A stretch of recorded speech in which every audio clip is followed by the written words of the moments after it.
All the engines on the island of Sodor look forward to Harvest Festival time. But most of all, they look forward to the Fat Controller's Harvest Firework display. The Fat Controller came to see Thomas and James. James, you are to collect the fireworks from the depot. James was overjoyed. Thomas wasn't happy at all. But I wanted to collect the fireworks, Thomas pouted. The Fat Controller chose me because I'm as red as a rocket and twice as grand. James steamed proudly across the countryside. Brightest and best, brightest and best, he hummed happily to himself. He was having a wonderful day. Thomas was still upset when he arrived at the shunting yards. Bother James, he grouched, and he biffed the trucks crossly around the yard.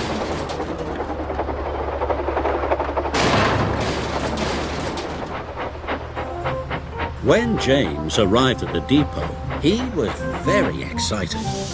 The wagons were all ready for him, filled safely to the top with fireworks. James was coupled up with the precious cargo, and he steamed away.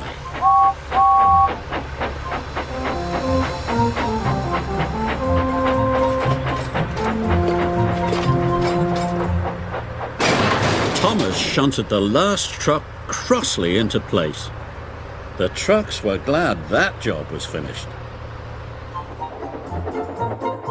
James happily steamed along. He was thinking about the fireworks. He was imagining all the sparkles, flashes, and shooting stars when suddenly James ground to a halt. I will have to go and call for help, said his driver. Thomas puffed back into Knapford Station as Gordon was letting off his passengers. Children and grown-ups from all over the island had come to see the fireworks. Seeing the children cheered Thomas up. But the Fat Controller looked concerned. James is broken down, he said. You must collect him, Thomas, and bring him back, or the firework display will be cancelled. Oh, no, cried Thomas.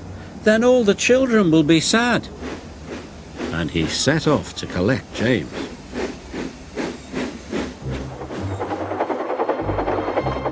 Thomas puffed across the countryside.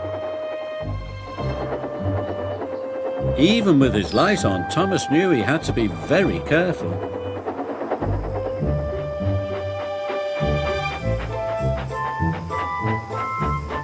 Thomas found James broken down on the track.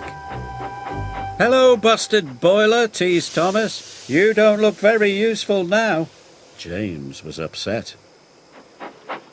But when Thomas got behind James, he couldn't see ahead. You will have to look out for me, said Thomas. But James was cross.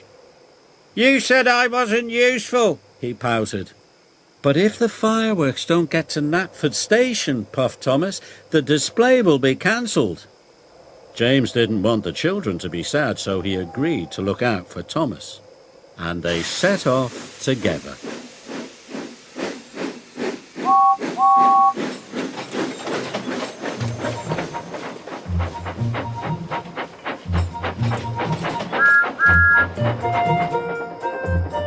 When the track was straight and clear, James called out, Go faster!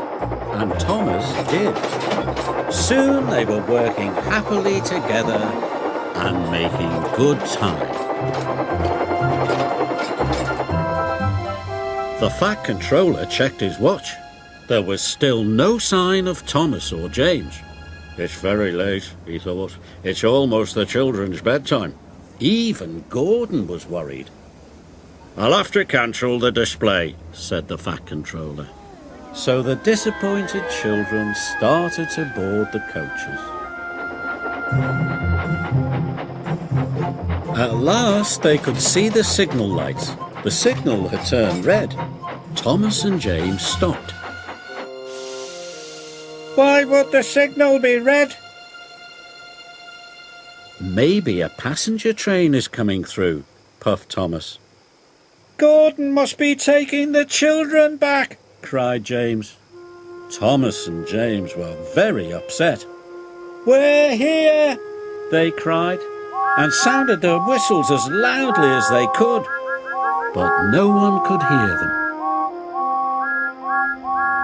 The children were all on board. Gordon was ready to depart. Then Thomas had a bright idea. "Send up a rocket," he told his driver. So his driver carefully lit a rocket. He stood well back as it whooshed into the sky. The rocket burst into stars. a sparkling dragon, Cried the Fat Controller. It must be Thomas and James. Stop, Gordon, he said. The firework display is back on. The junction signal turned to green, and Thomas and James were soon on their way.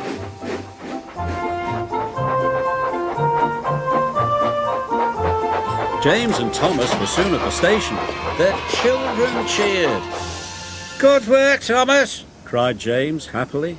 And good work, James, agreed Thomas. Good work, both of you, said the Fat Controller. That night, Thomas and James watched the fireworks together. I think we are both useful engines, said James proudly. But we are most useful when we work together, puffed Thomas.